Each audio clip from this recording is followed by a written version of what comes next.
누가복음 9장 되겠습니다. 37절부터 42절까지 제가 읽도록 하겠습니다.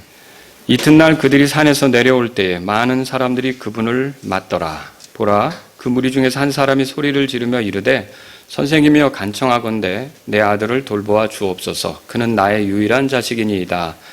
보소서 한 영이 그를 붙잡아 갑자기 소리를 지르게 하고 또 그를 쥐어뜯어 다시 거품을 흘리게 하며 그를 상하게 하면서 좀처럼 그에게서 떠나지 아니하나이다.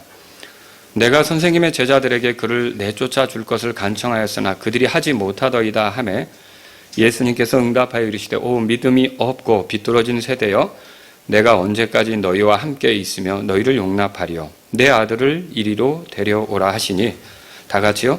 그가 올 때에 마귀가 그를 거꾸로 뜨리고 쥐어뜯음에 예수님께서 그 부정한 영을 꾸짖으시고 그 아이를 낳게 하사 그의 아버지에게 도로 넘겨주시니라. 아멘. 자, 오늘은 제가 죄인이 온전하게 되려면 이런 제목으로 말씀을 드리겠습니다. 그러니까 죄인이 온전하게 된다는 것은 하나님 앞에 죄들을 용서받는 것, 그리고 또 하나님의 심판 대상이 아니라 하나님의 아들로서 새로운 인생을 살게 되는 것, 그리고 죽게 되면 지옥으로 떨어지는 게 아니라 하나님의 집, 하늘나라로 들어갈 수 있게 되는 것, 이런 것들이 죄인이 온전케 되는 거다, 그렇게 말할 수가 있겠습니다. 그래서 제가 오늘은 죄인이 온전하게 되려면 이런 제목으로 말씀을 드리겠습니다. 제가 지난 시간 이 똑같은 본문으로 여러분에게 드렸던 말씀의 그 내용은 뭐냐면, 누군가를 주님께로 인도하려면 우리가 어떻게 해야 되는지 그걸 말씀을 드렸어요. 그때 저는 첫 번째로 우리 자신이 먼저 온전해야 된다. 그리고 그 누군가를 주님께로 인도하려고 할 때 그 사람을 대신해서 내가 주님께 요청하는 자가 돼야 한다. 그리고 그를 예수님께로 데려가려고 해야 되는데 이게 쉽지는 않잖아요. 방해가 있죠. 어려움이 있단 말입니다. 그래도 중도에 포기하지 않고 어떻게든지 끝까지 예수님에게 데려가려고 하는 그런 마음을 갖고 움직여야 된다. 그걸 말씀을 드렸어요. 기억나시죠? 오늘은 이 본문으로요, 죄인이 온전하게 되려면, 자, 지난번에는 어떤 죄인을 온전하게 하려면 그런 의미로 말씀을 드렸다면, 오늘은 죄인이 온전하게 되려면 어떤 과정이 필요한지, 어떻게 해야 하는지 이것을 말씀드리려고 하는 거예요. 그러니까 제가 지난주에 이 말씀을 전하면서 집중했던 인물은 마귀 들린 아이를 데리고 온 아버지에게 집중을 했단 말이죠. 그렇다면 오늘은요, 마귀 들린 아이에게 집중을 하려고 하는 거예요. 이 아이가 결국은 예수님께 와서 온전하게 되었잖아요. 이 아이가 온전하게 되는 과정을 보면서 죄인인 사람이 어떻게 온전하게 되는지 그 과정들을 한번 여러분하고 살펴보려고 하는 거죠. 특히 42절에 보세요. 그가 올 때에 그렇게 시작이 되죠. 이게 그 아이가 예수님께 왔다는 거예요. 결국 이 아이가 그렇게 해서 온전하게 되었는데, 저는 이 본문의 말씀을 통해 죄인이 온전하게 되는 과정을 여러분에게 말씀을 드리면서, 혹시 이 자리에 이 말씀을 듣는 분들 가운데 구원받지 못한 분이 있고 나도 좀 온전하게 되고 싶다, 이런 생각을 가진 분이 있다면 이 말씀으로 도움을 받게 되기를 바랍니다. 그리고 또 이미 구원받은 사람들도 우리가 과연 그런 과정을 거쳤는지를 돌아보면서 하나님께 감사하는 시간이 되었으면 좋겠습니다. 자, 제가 세 가지로 말씀을 드리려고 하는데, 죄인이 온전하게 되려면요, 첫 번째로 예수님께 와야 합니다. 이 아이가 예수님께 오는 거 잘한 일입니까? 잘한 일이죠. 예수님께 온 거 잘한 일이죠. 이 아이가 다른 데로 가지 않은 거 잘한 일입니다. 이 아이가 다른 사람에게 도움을 받겠다고 찾아가지 않고 예수님께 도움을 받겠다고 예수님께 온 거는 잘한 일이라는 거죠. 이 아이의 아버지가 어떤 생각을 가졌습니까? 이제 다른 사람에게 가봐야 소용이 없고 예수님만이 내 아들을 온전하게 할 수 있다는 생각을 가졌던 거죠. 그러니까 이 아이를 예수님께로 데려오려고 했던 건데, 바로 그 아버지의 생각에 따라 이 아이가 지금 그가 올 때에 그렇게 성경에 써 있잖아요. 예수님께 온 것은 잘한 일이다, 이렇게 말할 수 있는 것이죠. 그래서 지금도요, 자신의 죄 문제를 해결받기 위해 다른 데 가지 않고 예수님께로 오는 것은 잘하는 일입니다. 죄들을 용서받기 위해 예배당으로 오는 거 잘하는 일입니까? 예, 잘하는 일입니다. 구원받기 위해 산으로 가거나 바다로 가거나 강으로 놀러 가는 게 아니라 예배당으로 오는 일, 잘하는 일입니까? 예, 잘하는 일입니다. 또 하나님께 용서받기 위해서 우리가 이 사람 저 사람 만나러 다니는 게 아니라 예수님 알고 싶어서 예배당으로 오는 거 잘하는 일입니까? 예, 잘하는 일입니다. 우리가 온전하게 되기 위해 다른 책을 뒤적이지 않고 이 성경 기록을 살피면서, 여러분 이 성경이 누구에 대해서 말하는 거예요? 예수님에 대해서 말하는 거죠. 이 예수님을 알고자 하는 거 잘하는 일입니까? 예, 잘하는 일입니다. 우리가 세속적인 노래를 흥얼거리면서 우리의 문제를 해결받겠다고, 인생의 문제를 해결받겠다고, 그게 아니라 예수님을 만나 죄들의 용서를 받은 사람들의 감격적인 찬송을 듣는 것, 그리고 그들 틈에 있어서 같이 노래 부르는 것 잘하는 겁니까? 네, 당연히 잘하는 거죠. 죄인이 온전하게 되기 위해 예수님께 오는 거 잘하는 일입니까? 예, 잘하는 일이고 필수적인 일입니다. 그러니까 어떤 죄인이든지 자기의 죄를 용서받고 또 하나님과 가까워지려면, 하나님과 화해를 이루고 하나님의 진노의 대상, 심판의 대상이 아니라 하나님께 용서받은 사람으로서 살아가고자 한다면 그 사람은 반드시 예수님께 와야 하는 겁니다. 예수님 그랬잖아요. 나를 통하지 않고는 아무도 아버지께로 올 자가 없다고 그렇게 말씀하셨단 말이죠. 지금도 예수님이 뭐라고 말씀하시죠? 41절 우리 읽겠습니다. 41절. 예수님께서 응답하여 이르시되 오 믿음이 없고 비뚤어진 세대여, 내가 언제까지 너희와 함께 있으며 너희를 용납하리요. 내 아들을 이리로 데려오라 하시니, 내 아들을 이리로 데려오라 그랬어요. 그러니까 예수님 앞으로 데려오라는 소리죠. 자, 이 말은 무슨 뜻입니까? 예수님께서 그 문제 있는 아이를 초청하는 것과 같은 거예요. 초대하는 것과 같은 거예요. 그 아이를 데려오라고 하는 거, 그 말이라는 거죠. 여러분, 예수님이 오신 목적이 뭡니까? 누가복음 5장 32절에 보면 죄인들을 불러 회개하게 하려고 그분이 왔다, 그렇게 말하고 있어요. 그러니까 예수님은요, 지금도 죄인들을 부르고 있어요. 여러분, 십자가는 예수님께서 죄인을 부르는 초청장 같은 겁니다. 죄인이여, 거기서 방황하지 말고 내게로 오라. 나를 통해서 죄들을 용서받고 하나님께로 나아가라. 나를 통해서 죄의 사함을 받고 지옥의 심판을 피하라. 그리고 하나님과 영원히 살라. 이렇게 초청하는 것이 십자가란 말이죠. 예수님은 이렇게 죄인들을 향해 오라고 초청하신다는 것을 알 수 있어요. 죄와 사탄의 지배에서 살아가는 사람을 자유롭게 해주시고자 오라고 초청하는 것이란 말입니다. 또 그가 올 때라는 표현은요, 어떻게 된 거예요? 이 아이가 예수님께 오고 있는 걸 설명하는 거죠. 그러니까 이게 잘한 일이라는 거죠. 그래서 우리의 그 죄 문제를 해결받으려면 죄인은 어떻게 하느냐? 예수님께 와야 하는 겁니다. 예수님께 오면 변화가 생깁니다. 그러니까 예배당에 온다고 생각해 보세요. 예배당에 오면은 좀 사람이 달라지죠. 아무래도 달라지죠. 성경을 읽기 시작하잖아요. 그리고 뭐 노래도 배우고, 그리고 교회에 다니는 사람들과 얘기도 해야 돼요. 그러면서 교회에 가는데 나도 이제 교회 다녀 하는데 술 먹고 다니기가 쉬울까요? 술 먹으러 갈지도 모르겠어요. 근데 마음에 거기에 불편함이 있겠죠. 조금씩 달라지죠. 거친 말을 하겠어요? 나도 주일날 교회에 왔는데 이제 월요일 날부터 또 막 직장에서 아랫사람에게 막 상스러운 욕을 하면서 막 폭언을 하면서 이렇게 하기가 쉽겠어요? 교회에 다니면 어떤 변화가 생기게 되는 게 맞다는 것이죠. 그래서 예배당 안에서 찬송가를 따라 부른다. 잘하는 일입니다. 그리고요, 다 같이 기도를 드릴 때 진지하게 자기도 고개를 숙여서 기도 드린다. 잘하는 일입니다. 그리고요, 먼저 믿은 사람의 삶을 유심히 살펴보면서 어떻게 살아가는가 지켜본다. 잘하는 일입니다. 성경을 풀어주는 설교를 듣는다. 잘하는 일입니다. 예배당으로 온 것은 잘한 일입니까? 잘하는 일입니다. 자, 사막을 여행하는 사람이 목이 말라요. 그럼 어디로 와야 합니까? 오아시스로 와야 되는 거예요.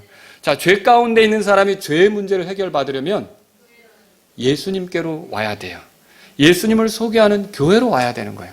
그래서 교회로 오는 것은 잘한 일이라는 거죠. 죄들의 용서를 어떻게 받는지, 내가 지옥의 심판을 어떻게 피하는지, 당구장에 가서 해결받을 수 있겠어요? 노래방에 가서 해결받을 수 있겠어요? 산악회에 가서 그 해결받을 수 있겠어요? 주일날 그 산에 올라가는 사람들도 있잖아요. 여러분, 이 문제는 예수님에 대해서 들려주는 교회로 찾아가야 하는 거예요.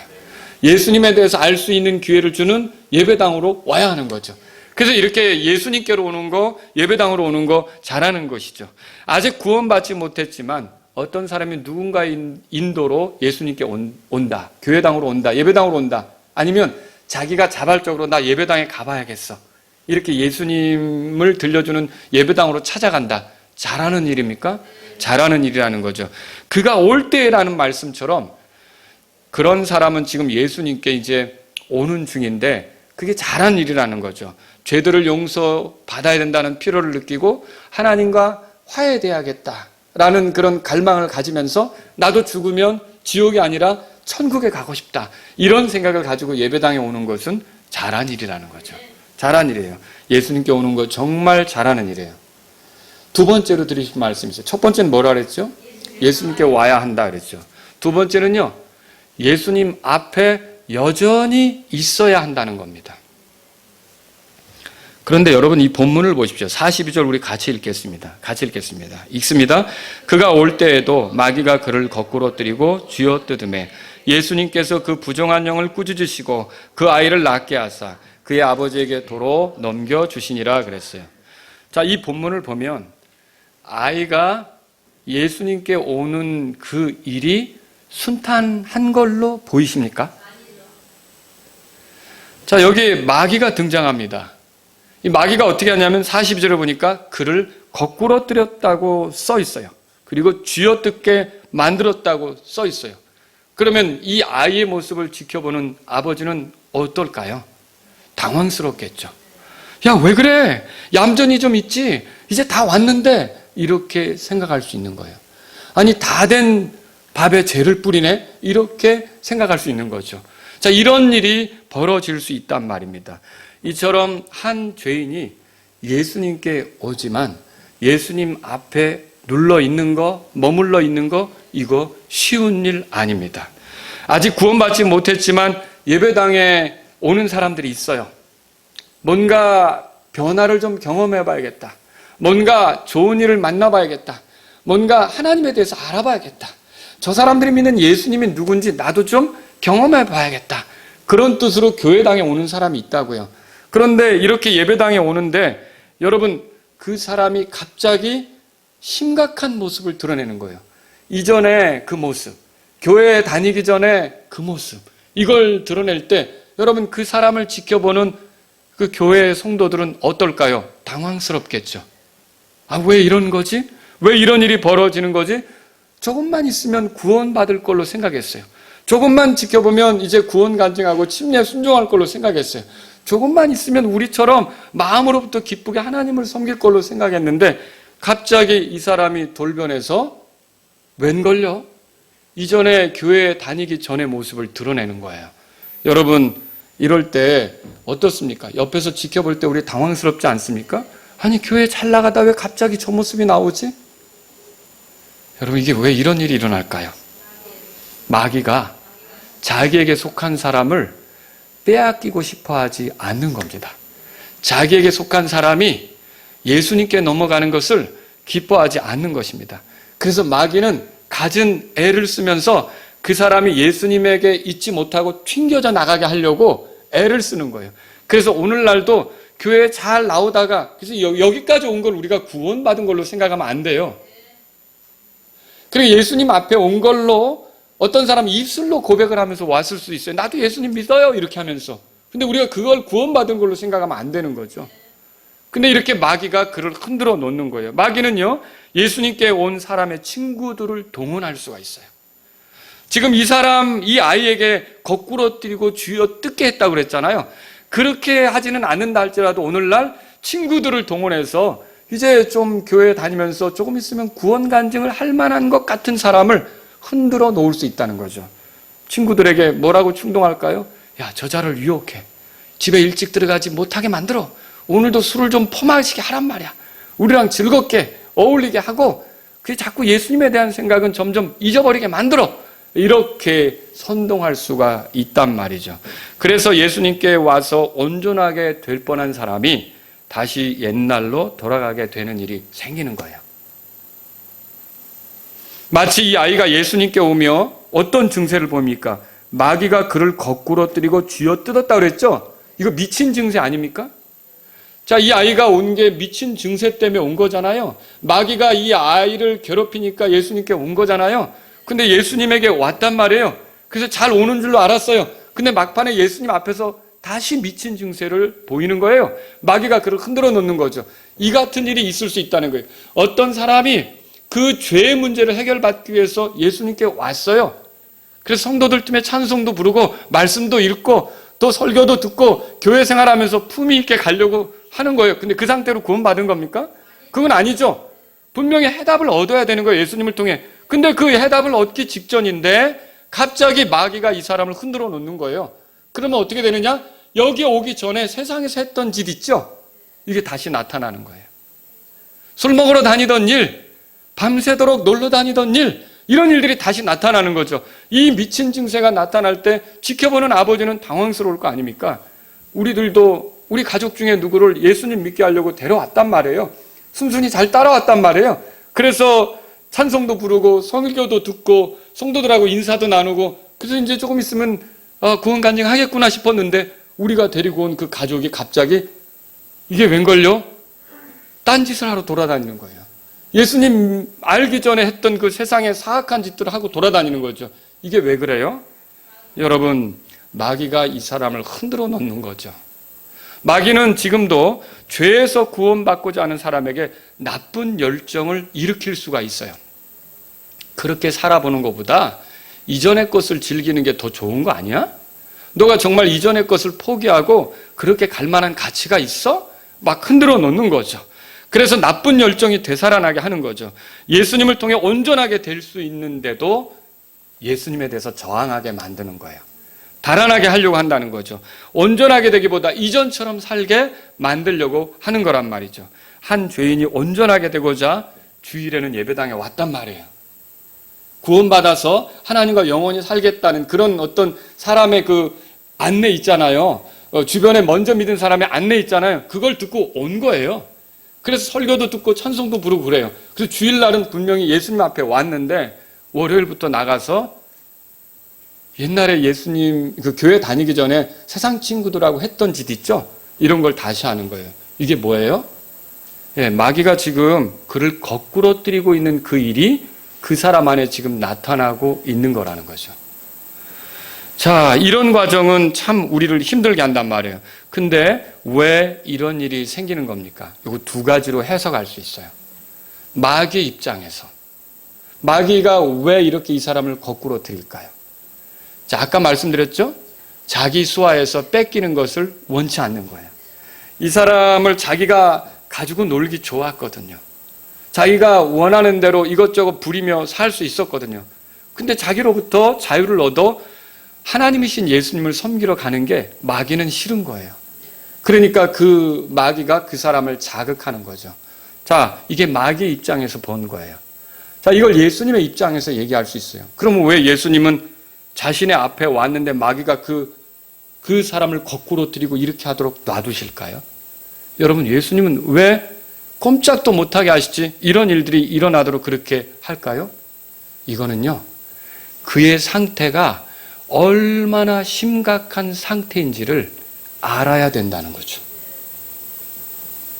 사람이 구원받을 때 자기가 어느 정도 구원받을 만한 자격이 있는 것처럼 착각하는 사람은 절대 구원받을 수가 없습니다. 내가 교회당에 다녀주니까, 내가 어렸을 때부터 믿어줬으니까, 내가 복음전도 집회에도 참여해줬으니까 나 정도는 구원받을 수 있겠지라고 생각하는 사람은 절대로 구원받을 수 없습니다. 내가 예배당에 헌금도 해주고 일주일에 한 번씩은 교회당에 가주니까 나 같은 사람은 구원받을 수 있겠지라고 생각하는 사람은 절대로 구원받을 수 없습니다. 그저 이 마귀에게 사로잡혀서 거꾸로 들여지고 그 심각한 증세가 드러나잖아요. 완전히 죄인이라는 바닥이 드러나야 돼요. 그러니까 이 사람이 여기서 예수님 앞에서 그 아이의 실체가 얼마나 심각한지를 완전히 폭로되는 거죠. 거기서 어떤 상태가 되겠어요? 정말 나야말로 이 예수님이 도와주지 않으면 어떤 삶의 변화도 있을 수 없다는 것이 확연히 드러나야 되는 거예요. 그래서 여기서 예수님만이 나를 해결해 주실 수 있다라고 절박하게 돼야 되는 거죠. 그러니까 예수님께서 이 자리에서 이 아이가 거꾸러뜨려지고 자기를 쥐어뜯는 것을 허용하시는 건 뭐냐면 적당한 죄인이 아니라 아주 심각한 죄인, 예수님이 아니면 해결될 수 없는 죄인, 내가 여기서 예수님의 도움을 받지 못하면 완전히 절망적이 될 수밖에 없는 그런 죄인이라는 걸 보게 하기 위해서요. 그러니까 여러분들은 당황스럽죠. 아니 왜 잘 나가다 여기서 이렇게 되지? 근데 그 사람이 아주 심각한 죄덩어리, 더러운 냄새가 나고 추잡하고 추악하고 도대체 들어먹지 않고 도대체 이게 변화될 가망성이 안 보이는 것 같은 아주 심각한 죄인이라는 걸 그 사람이 깨달아야 돼요. 이게 조금 교회 다닌다고 해결되는 게 아니라 내가 완전히 바닥을 기는, 완전히 마귀에게 사로잡힌, 완전히 어쩔 수 없는 이런 심각한 죄인이구나를 깨달아야 되는 거죠. 그래서 예수님은 거기서 그를 놔두는 거예요. 적당히 괜찮은 존재로 생각하지 않도록. 이건 예수님의 권능만 해결할 수 있는 자라는 걸 알게 하시도록. 자기가 노력해서 달라질 수 있는 그런 사람이 아니라는 것을 보여주기 위해서 거기서 그렇게 하는 거죠. 자, 그런데 그때 그 사람이 그 문제가 드러났을 때 그 아이가 예수님 앞에서 떠나 다른 데로 도망갔다. 여러분, 그렇게 안 한 것이 잘한 거예요. 여전히 예수님 앞에 있었던 것이 잘한 거라는 거죠. 예수님의 말씀이 들리는 곳에 있었던 것이 잘하는 거죠. 여러분, 그런 문제가 생겨서 우리는 아유, 내가 너를 구원에 이르게 하려고 여기까지 데려왔는데 또 그 짓이냐? 아유, 교회 데리고 오는 게 너 수치스럽다. 오지 마라. 이게 아니라는 거죠. 상황이 그러해도 주님 앞에 그 사람이 있어야 되는 거예요. 그 사람이 주님 앞에서 떠나면 안 되는 거예요. 그 상태의 그 심각함을 다 드러내면서 나는 이렇게 추한 자입니다. 주님 어찌하시렵니까? 저를 좀 도와주셔야 합니다. 이런 절박한 상황이 되어야 된다는 거죠. 그게 두 번째예요. 그래서 예수님께 와야 하고요. 그리고 어떤 그 모습이 나타나더라도 예수님 앞에 남아 있어야 돼요. 세 번째로는요, 예수님의 권능을 경험해야 돼요. 예수님의 권능이 임해야 된단 말입니다. 이 아이가 할 수 있는 일 있습니까? 아무것도 없습니다. 이 아이의 상태는 정말 심각하다는 것이 입증된 거죠. 예수님께서 일하실 차례가 바로 이때예요. 자기 자신 안에 나는 정말 가능성이 없습니다. 이 가능성이 1이라도 있다고 스스로 생각하면 예수님은 그게 완전히 사라질 때까지 기다리신다니까요. 나는 변화될 가능성이 1도 없습니다. 나는 거룩하게 살 능력이 1도 없습니다. 나는 하나님을 기쁘게 할 만한 그런 그 자격이 1도 안 됩니다. 철저히 자기 자신에 대해서 망가져야 되는 거죠. 예수님께서는 그때 일을 하시는데 이 아이 안에 있는 부정한 영을 내쫓으셔요. 꾸짖으셔요. 여기 보세요. 42절 다 같이 읽겠습니다. 그가 올 때 마귀가 그를 거꾸로 뜨리고 쥐어뜯음에 예수님께서 그 부정한 영을 꾸짖으시고 그 아이를 낫게 하사 그의 아버지에게 도로 넘겨주시니라 그랬어요. 그 부정한 영을 꾸짖었다 그랬어요. 여러분, 한 사람의 죄인이 온전케 되는 것도 그 사람의 노력으로 되지 않습니다. 그 사람이 바닥을 드러냈을 때 예수 그리스도의 권능이 임해야 합니다. 예수 그리스도의 권능이 임하면 그 사람이 달라지는 거죠. 저는 이 예수 그리스도의 권능이 어떤 것인지 두 가지로 설명을 드릴게요. 첫째는 뭐냐면요, 이 예수 그리스도의 권능은 이 사람을 변화시키는데, 이 아이를 변화시키는데 한순간에 변화시키는 권능이에요. 잘 보세요. 이 예수님께서 이 아이를 온전케 하는데 몇 개월이 걸렸는지, 몇 주가 걸렸는지, 이 아이를 온전케 하는데 병원에 입원시켰습니까? 이 아이를 온전케 하는데 예수님이 병원을 세우고 402호에 입원시키면서 회진을 돌면서 상태가 어떤지를 보면서 이렇게 온전하게 했습니까? 이 아이를 온전케 하는데 정밀검사를 수차례 받아가면서 처방을 바꾸면서 이렇게 변화되는 과정을 지켜보면서 온전케 했습니까? 성경 말씀해 보세요. 그 부정한 영을 꾸짖으시고 그 아이를 낫게 했다고 하는데 요 사이에 부정한 영을 꾸짖고 그 아이를 낫게 하는데 얼마나 걸린 것 같아요? 한순간에 바로 이게 이루어졌다는 거죠. 여러분, 이게 놀라운 일입니다. 어떤 사람의 인생이 변화되는 게 한순간에 이루어질 수 있다는 걸 말씀드립니다. 이게 예수님을 통해서라면 그게 가능합니다. 여러분, 이게 저는 근데 목회하면서 사람들이 변화되는데 꽤 오래 시간이 걸리는구나 이걸 볼 때가 있어요. 제 자신도 물론 그렇지만요, 사람의 생각이 쉽게 바뀌지 않는구나, 이 사람의 그 태도가 쉽게 바뀌지 않는구나, 사람의 사는 모습이 쉽게 바뀌지 않는구나, 이런 걸 느낄 때가 있단 말이죠. 그런데 죄인의 삶에 이런 성품의 변화, 생명의 변화, 그 사람이 죄인의 신분에서 하나님의 자녀로 바뀌는 거 있잖아요. 이거는요, 오래 걸리지 않습니다. 한순간에 이루어진다는 거죠. 실제로 제 주변에는요, 이런 예수 그리스도의 능력을 통해 한순간에 바뀌어진 사람들이 있었어요. 예수님의 권능으로 그렇게 좋아했던 락 음악 CD 있죠. 이 락 음악 CD를 모아놓는 사람이 어느 날 예수님을 믿고 나니까 이 락 음악 CD를 다 내던져 버리는 거예요. 왜? 더 들을 필요가 없게 된 거죠. 예수님을 믿고 나니까 머리에 귀에 귀 뚫고 머리에 빨간 물 들이고 막 남자가, 그런데 그게 싹 사라지고 요것도 뽑아내고 머리도 정돈하고, 이거 한순간에 바뀌는 거예요. 예수님을 믿고 나니까 예수님의 권능으로 그렇게 괴롭히던 술도 한순간에 던져버리는 사람도 있다는 거죠. 예수님을 믿고 나니까 담배나 포르노도 한순간에 제거해버리는 사람도 있다는 거죠. 예수님을 믿고 나니까 예수님의 권능으로 그렇게 자기를 괴롭혔던 친구들 관계도 한순간에 정리해버리는 사람이 생기더라는 거죠. 안 만나는 거예요. 이게 놀라운 일 아닙니까? 저는 그런 걸 목격하게 됐어요. 혹시 이 자리에 자기 어떤 문제로 온전하게 되고자 했으나, 죄 문제로 온전하게 되고자 했으나 번번이 잘 안 돼서 괴로웠던 분들이 있다면, 이 아이처럼 말입니다. 그 사람들에게 드리고 싶은 말씀은 예수님께 오세요. 그리고 자꾸 문제가 드러나도 예수님을 떠나지 말고 예수님 앞에 있으세요. 그리고 자기의 문제가 드러날 때마다 나는 이 정도로 바닥이다, 나는 이 정도로 아무것도 아니다, 내가 할 수 있는 건 없다, 오직 예수님께서만 나를 온전케 하실 수 있다라고 소망을 갖고 그분에게 기대세요. 그러면 그분의 권능만 임하시면 여러분들은 완전히 달라질 수 있습니다. 이게 오늘 성경이 보여주는 거예요. 그래서 이 사람, 이 아이는요, 한순간에 변화됐어요. 여러분, 예수님 떠나지 마세요.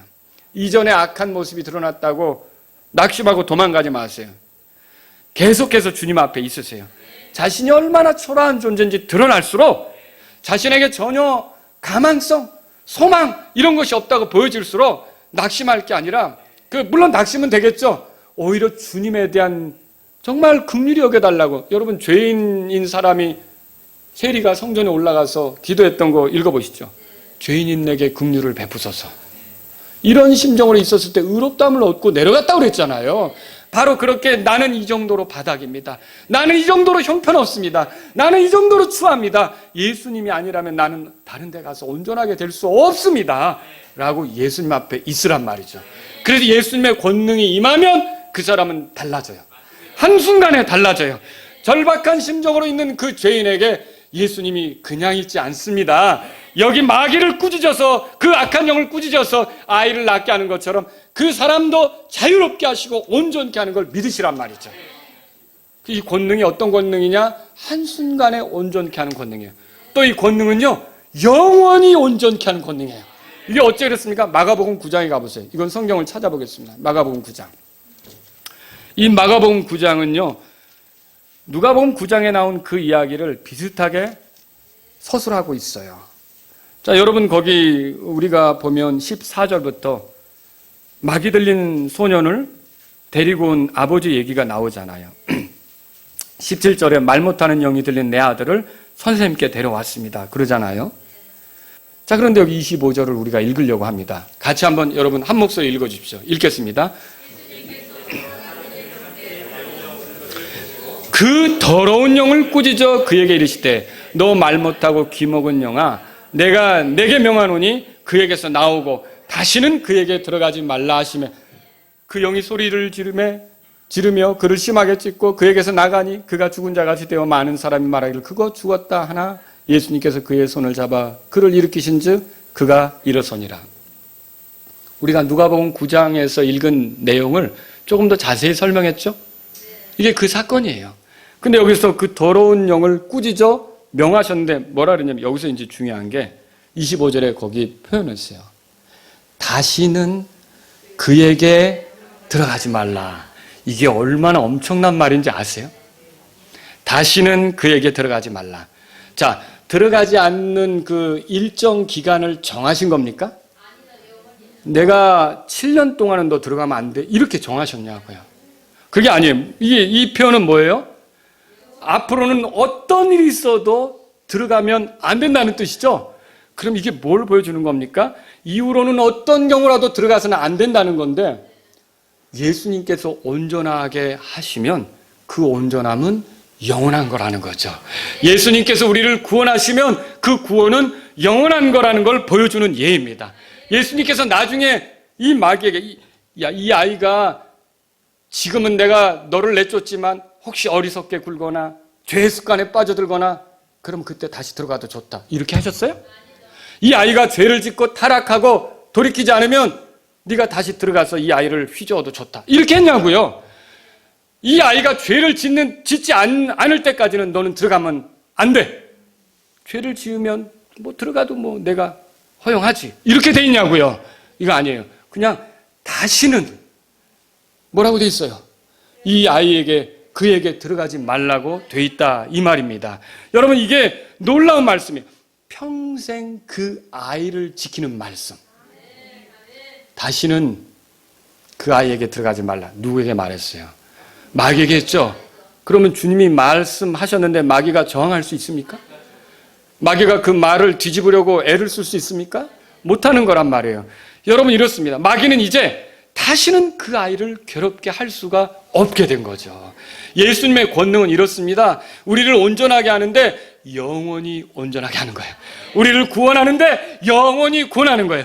우리의 죄 용서를 가져다 주는데 영원한 죄 용서를 가져다 주는 거예요. 우리가 하나님의 자녀로 사는데 영원히 하나님의 자녀로 살게 한단 말이죠. 더는 마귀가 우리를 건드릴 수 없게 하는 거죠. 여러분 예수님의 말씀이 그 소년을 보호한 것처럼 예수님의 말씀이 또한 우리를 보호한다고 믿으십니까? 예수님의 말씀 중에 이런 거 있죠. 내가 그들에게 영원한 생명을 주노니 그들이 결코 멸망하지 않을 것이요 또 아무도 내 손에서 그들을 빼앗지 못하리라. 이 말씀이 우리를 지킨다는 걸 믿으십니까? 우리는 결코 멸망하지 않습니다. 우리에겐 영원한 생명이 있습니다. 아무도 우리가 하나님의 손에서 예수님의 손에서 빼앗을 수가 없습니다. 그 말씀대로입니다. 최근 유튜브 영상 중에 한 번 구원은 영원한 구원이 아니라고 주장하는 설교들이 돌아다닌다고 그랬죠. 절대로 거기에 현혹되지 마세요. 신학자들이 나와서 그 얘기를 하더라고요. 어느 신학교 교수가 나와서 그 얘기를 하더라고요. 뭐 구원파에 뭐가 잘못됐기 때문에 그거는 아니다라고 하는데 여러분 단번 속죄, 영원 속죄 이건 틀림없는 하나님의 말씀입니다. 왜 이거를 부정하려고 하는 겁니까? 그 사람들이 혹시 구원받았다는 이유로 자기 멋대로 사는 건 문제가 되는 거지만 그래서 이 교리가 회방받는지도 모르겠어요. 그게 문제이지만 하나님의 진리 여러분 이게 그 시한부 종말론자가 있다고 해서 예수님의 재림에 대해서 말하면 잘못입니까? 아니죠. 구원받았다고 하면서 잘못 사는 사람이 있는 게 문제지 한 번 구원은 영원한 구원이고 모든 죄를 용서받는 구원이다. 맞아요? 틀려요? 맞는 거죠. 제가 이 말씀을 준비하면서 찰스 스펄전이 어떻게 설교하는지를 찾아보게 됐어요. 찰스 스펄전이 누가복음을 강의하면서 이렇게 썼더라고요. 들어보세요. 저는 이게 스펄전 목사의 설교 원고 내용이에요. 저는 결코 아무에게도 일시적인 구원을 받으라고 설교하지 못합니다. 주 예수 그리스도를 믿으라 그리하면 구원을 받으리라는 말씀은 오늘 밤에만 잠시 구원을 받는다는 뜻이 아니라 영원토록 구원받는다는 뜻입니다. 하나님께서 사람을 구원하시는 순간 그는 구원을 받습니다. 한 주간이나 수년간만 구원받는 것이 아니라 영원히 말입니다. 이게 스펄전이 설교한 내용이에요. 영국의 설교자 스펄전. 그리고 또 이렇게 설교했어요. 자, 이 구원이 바로 여러분이 받을 만한 구원이요 제가 설교할 만한 가치가 있는 구원입니다. 만일 제가 전하는 구원이 사람이 몇 달간만 망하지 않게 하는 그런 싸구려 구원이라면 그것은 설교할 가치가 없는 것입니다. 그러나 사람을 새롭게 하되 그 사람 속에서 솟아나는 운물이 되어 영존하는 생명에 이르게 하는 구원이라면 그것은 정말로 가치가 있는 것입니다. 혹시 여러분은 큰 죄에 빠질 것을 염려할 수 있습니다. 그러나 선한 일을 시작하신 그분께서 그리스도 예수님의 날까지 이루실 것을 믿으십시오. 이게 설교 내용이란 말이죠. 여러분, 예수님이 권능을 베푸시면 마귀에게 사로잡힌 자가 자유롭게 되는 거예요. 근데 한순간에 자유롭게 되고요, 영원히 자유롭게 되는 걸 믿으시기 바랍니다. 예수님은 우리를 마귀로부터 벗어나게 하는 데 있어서 어떻게 벗어나는지 방법을 가르쳐 줍니까? 그냥 그분이 직접 벗어나게 하시는 분이에요. 그러니까 나 이렇게 하면 너희들이 벗어날 수 있어라고 어떤 방법을 제시하는 게 아니라 그분은 직접 우리를 건져주시는 능력의 구조자세요. 능력의 구원자세요. 그러니까 우리가 예수님을 믿는 거죠. 누구든지 자기가 바닥을 드러낸 죄인임을 인정한다면 그때 권능이 임하는 거예요. 그러니까 어떤 사람이 바뀌지 않은 이유, 어떤 사람이 변화되지 않는 이유, 아직 예수님의 권능이 임하지 않은 거예요. 근데 왜 예수님의 권능이 임하지 않느냐? 아직도 자기 바닥을 못 본 거예요. 그나마 괜찮다고 생각하는 거예요. 자기도 이 정도로 살만한 그런 적당한 죄인이라고 생각하는 거예요. 적당한 죄인이라고는 안 돼요. 완전한 죄인, 아주 끔찍한 죄인, 심각한 죄인, 예수님이 아니면 나는 해결될 수 없는 절망적인 죄인이라고 본 사람만 하나님의 권능이 임하는 거예요. 예수님의 권능이 임하는 거예요. 그를 온전하게 하는데 한순간 영원히 온전하게 한다는 걸 믿으시기 바랍니다. 그래서 예수님은 십자가에서 흘리신 피로 죄인들을 정결하게 하시며 죄들을 용서받게 하시고 자기를 믿는 자들을 구원에 이르게 하시는데 한순간 구원에 이르게 하시고 영원한 구원에 이르게 하시는 거죠. 마귀 들린 아이는 스스로 온전하게 될 수 없었습니다. 이 아이가 예수님께 온 일 잘한 일입니까? 잘한 일이죠. 마귀의 극심한 방해와 그의 상태가 얼마나 심각한지를 지금 예수님 앞에서도 보여주고 있습니다. 그때 여전히 예수님 앞에 있었던 거 잘한 일입니까? 예, 그 바닥을 드러냈을 때 예수님의 권능이 나타나는데 그 권능으로 한순간에 영원히 온전하게 된 거예요. 아직 이 자리에 구원받지 못한 분이 있다면 그래서 말씀드리고 싶어요. 혹시 이 설교를 듣는 분 가운데 구원받지 못한 분이 있다면 예수님께 오세요. 그걸 말씀드리고 싶어요. 다른 데서 해결받으려고 하지 마세요. 지금 자신의 문제를 해결받기 위해 예수님께 오세요. 예수님에 대해서 소개하는 교회로 오세요. 예수님에 대해 선포하는 설교를 들으려고 하세요. 예수님께 오면 무언가 작은 변화가 생기겠죠. 조금 거칠게 말하지 않게 될 거고 술도 옛날에 마시던 것보다 줄어들 수도 있고 또 엉뚱한 데 가는 발걸음도 옛날처럼 섣불리 하지 못할 수도 있어요. 그런데 그게 구원이라고 착각하시면 안 되는 거예요. 자기가 얼마나 심각한 죄덩어리인지 더 드러나야 돼요. 죄인이라는 게 분명히 드러나야 예수님의 권능이 역사하기 때문에 그렇단 말이죠. 아무도 바닥이 드러날 정도로 자기 자신이 심각한 죄인이라는 걸 깨닫기 전까지는 예수님의 권능이 나타나지 않는단 말입니다. 그래서 이제 자기가 드러났어요. 바닥이 드러났단 말이죠. 정말 안 되는구나. 바뀌지 않는구나. 내 삶은 왜 이러냐. 내 교회 다니고 설교도 듣는데 나는 왜 이 모양이냐. 나는 하나도 안 바뀐다. 야, 정말 끔찍하다. 징하다. 정말 아주 절망적이다. 여러분, 그때 다른 데로 달아나면 됩니까? 이 아이가 여전히 예수님 앞에 있었던 거 잘한 일입니까? 예. 그래도 낯짝이 있지. 내가 무슨 낯으로 예배 드리러 가냐. 나는 안 돼. 라고 딴 데 가면 잘하는 겁니까? 그래도 예수님 앞에 있어야 합니다. 그 절망적인 순간 정직하게 자기가 얼마나 약한지 본 순간 그만큼 예수님이 도와주셔야만 한다는 그 절박함을 가지고 예수님 앞에 있어야 한다는 거죠. 그렇게 되면 한순간에 여러분이 온전하게 돼요. 영원히 여러분이 온전하게 돼요. 예수님께서 온전하게 하신다면 마귀는 그 사람을 더 이상 흔들 수 없게 되는 거예요. 예수님만이 여러분을 죄에서 건지시는 분이 되십니다. 예수님께 오시고 예수님 앞에 있으십시오. 예수님의 권능만 바라보십시오. 그것만이 소망입니다. 한순간에 얻는 구원, 영원한 구원을 예수님이 주시려고 합니다. 그러면 예수님께로 오시기 바랍니다. 기도하겠습니다. 오늘 이 말씀을 들으신 여러분 가운데 나는 심각한 죄인입니다. 아주 정말 절망적인 죄인입니다. 나 노력 나름대로 해보고 고쳐보려고 하지만 내 힘으로는 안 됩니다. 자유롭지 못합니다. 나 온전케 되기를 원합니다. 이런 분이 있다면 예수님, 내가 지금 예수님께 갑니다. 예수님, 나를 도와줄 분은 예수님밖에 없습니다. 예수님, 나를 죄에서 건져주십시오. 나를 온전히 해결하실 분은 예수님밖에 없습니다. 라고 예수님께 매달리시기 바랍니다. 자, 여러분은 한순간에 구원을 받으셨습니까? 여러분은 영원한 구원을 얻으셨습니까? 여러분은 이제 나머지 삶을 구태여 마귀에게 지배받는 듯한 그런 삶을 살 필요가 뭐가 있습니까? 이미 자유롭게 된 사람이 왜 거꾸로 뚫어지고 왜 쥐어뜯는 듯한 그런 삶을 살 필요가 뭐가 있습니까?